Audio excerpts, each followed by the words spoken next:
It is not lost to Kenyans, and especially that Muslim voter in Marsabit, in Mandera, in Mombasa, in my county, Kajiado, a statement that you made some times back, and they would just want an assurance from a Ruto presidency. You said, Kenya is a Christian nation and I have no apologies to make. Turudi nyuma kidogo tukipekua kumbukumbu, when you were the Minister of Higher Education, you had also a certain stand about the Kadhi's courts in the Constitution. As a lawyer, I know my rights are guaranteed in the Constitution. But that small person at the grassroots there, ananiuliza maswali mengi as I go around also telling them to vote wisely.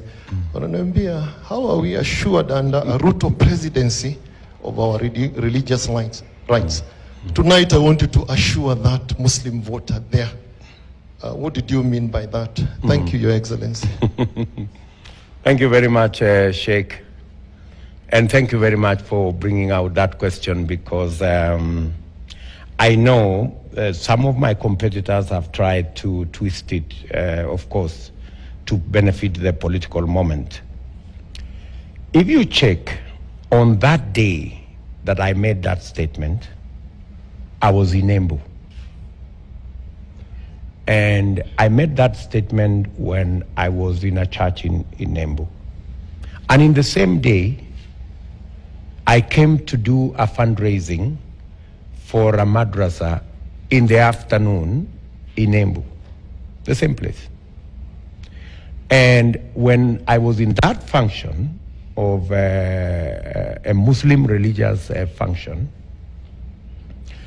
I corrected my statement and I said, Kenya is a God-fearing nation.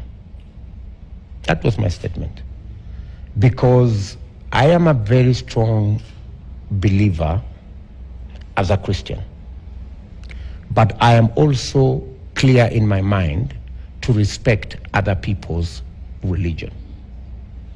And in fact, I have had the occasion of telling some Muslim friends of mine that I draw a lot of inspiration from my Muslim brothers and sisters in the way they carry out their religion, their commitment, the fact that they spend time, even better than us as Christians, in observing their religion.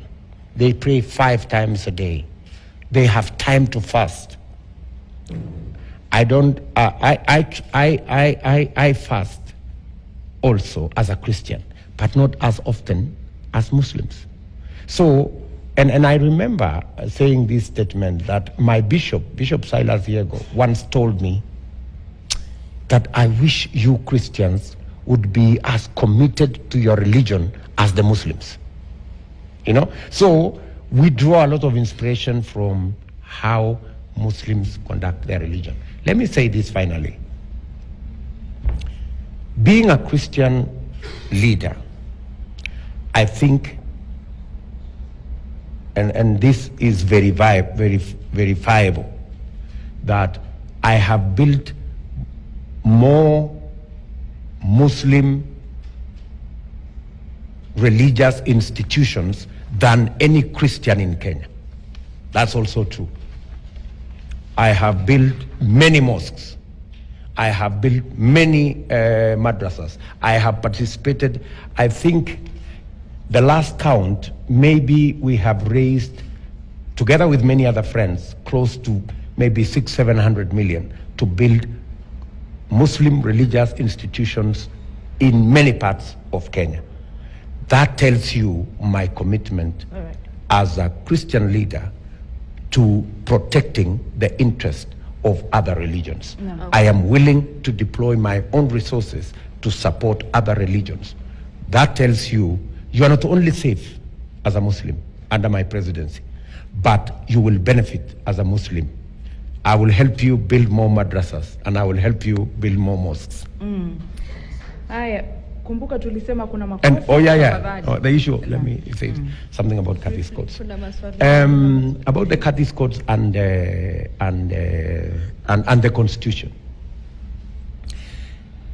Absolutely, we had, as a Christian fraternity, we had no problem with Curtis codes. All the Christians were saying is, can we also have Christian codes to match the Curtis codes? And I don't think Muslims have a problem with Christians having Christian codes to deal with Christian marriages. But then the argument, the counter argument was, actually the Constitution as it is now is in synchrony with our religious beliefs. So there is absolutely no reason to have a Christian court, when actually the court as is set up now can actually discharge the responsibility that a Christian court would discharge. So there is the argument there was zero.